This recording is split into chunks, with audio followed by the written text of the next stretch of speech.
Good morning students, myself Rajeshwari Devi Rathore. कल हमने किया था, पिछले वीडियो में मैंने बताया था आपको, हमने किया था 1857 की क्रांति। तो हमने किया था 1857 की क्रांति के कारण। आज हम ले रहे हैं 1857 की क्रांति का स्वरूप। तो विद्रोह का स्वरूप। 1857 के विद्रोह के स्वरूप के संबंध में इतिहासकारों में काफ़ी मतभेद हैं और उन्होंने इसको अलग अलग नाम दिए हैं।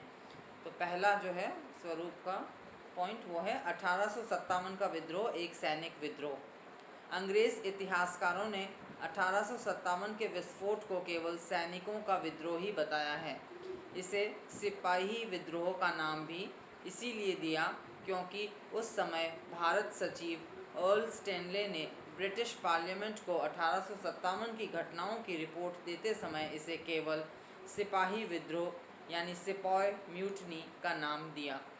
अंग्रेज़ लेखकों का कहना था कि यह केवल थोड़े से असंतुष्ट सैनिकों का विद्रोह था, जिसे थोड़े से असंतुष्ट राजाओं, नवाबों और ज़मींदारों की सहानुभूति तथा सहायता प्राप्त हुई।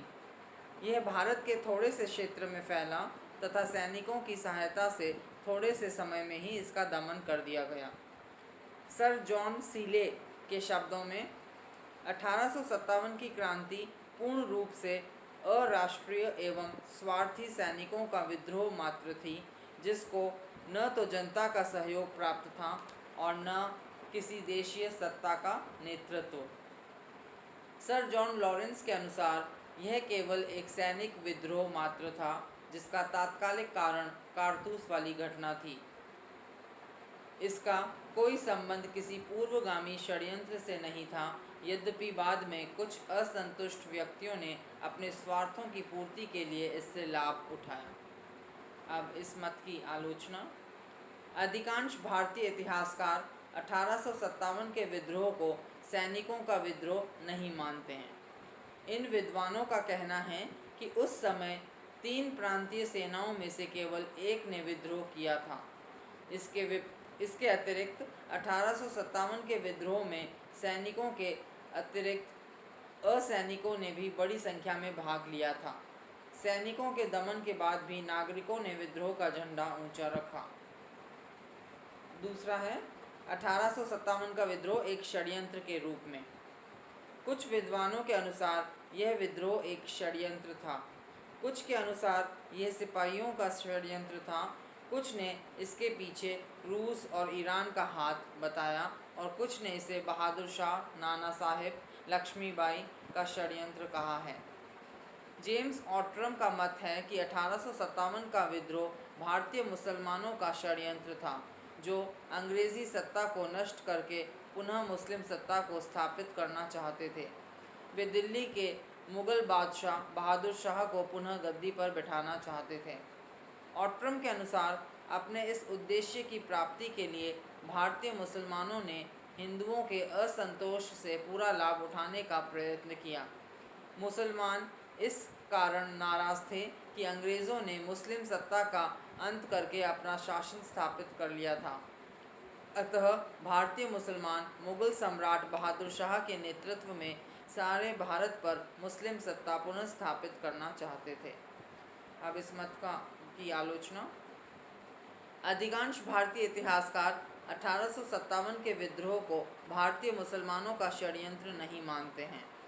वास्तव में हिंदू और मुसलमान दोनों ही अंग्रेज़ों के अत्याचारपूर्ण शासन से असंतुष्ट थे।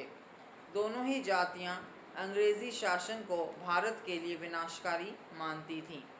यही कारण है कि हिंदुओं और मुसलमानों ने ब्रिटिश शासन से मुक्ति पाने के लिए मिलजुल कर संघर्ष किया था।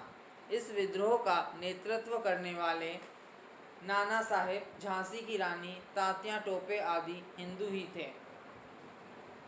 नेक्स्ट, अगला तीसरा मत है सन 1857 की क्रांति भारतीय स्वतंत्रता का पहला संग्राम।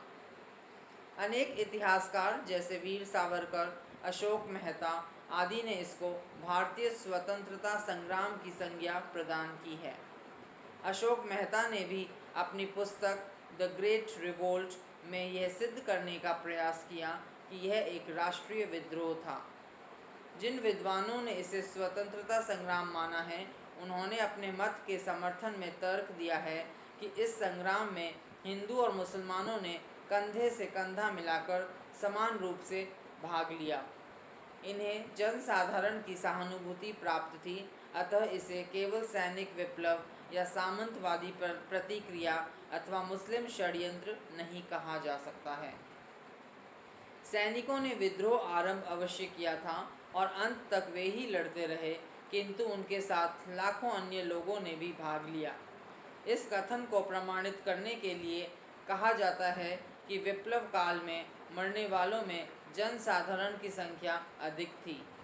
सामंतों या सैनिकों ने तो केवल अपने स्वार्थों से प्रेरित होकर विद्रोह में भाग लिया था, जबकि जनसाधारण का तो एक ही स्वार्थ था और वह था विदेशियों को भारत से खदेड़ना। जिन लोगों ने या नरेशों ने अंग्रेज़ों का पक्ष लिया, उसका सामाजिक बहिष्कार किया गया।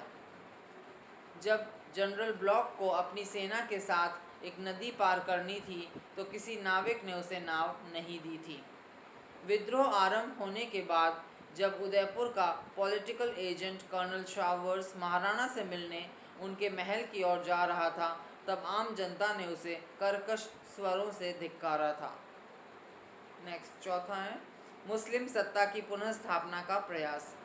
सर जेम्स ऑट्रम का मत है कि यह मुसलमानों के षड्यंत्र का परिणाम था, जो हिंदुओं की शक्ति के बल पर अपना स्वार्थ सिद्ध करना चाहते थे।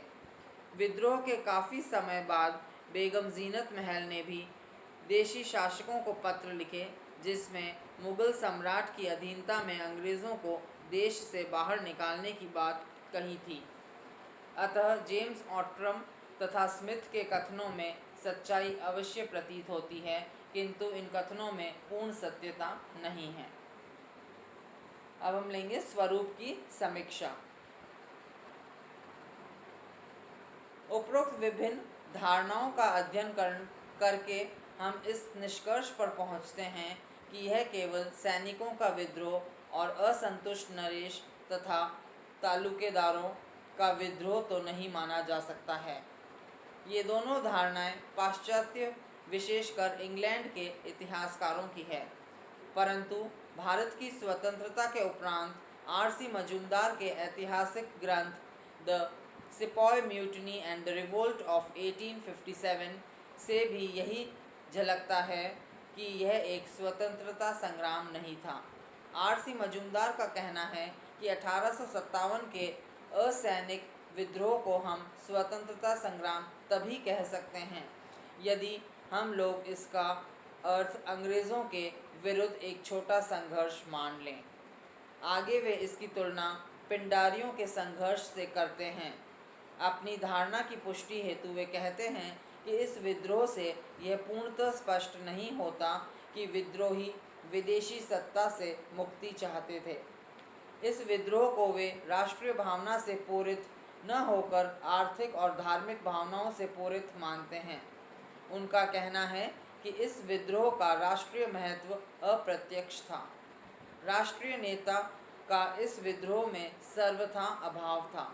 इसीलिए अपना निष्कर्ष प्रस्तुत करते वे यही लिखते हैं कि यह विद्रोह न तो प्रथम राष्ट्रीय स्वतंत्रता संग्राम था और राष्ट्रीय आंदोलन ही था।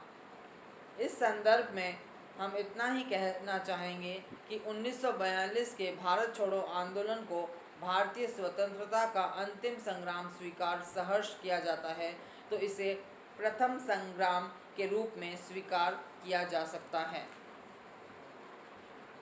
विद्रोह का आरंभ निस्संदेह सैनिकों द्वारा किया गया, पर वह शीघ्र ही जन आंदोलन के रूप में बदल गया।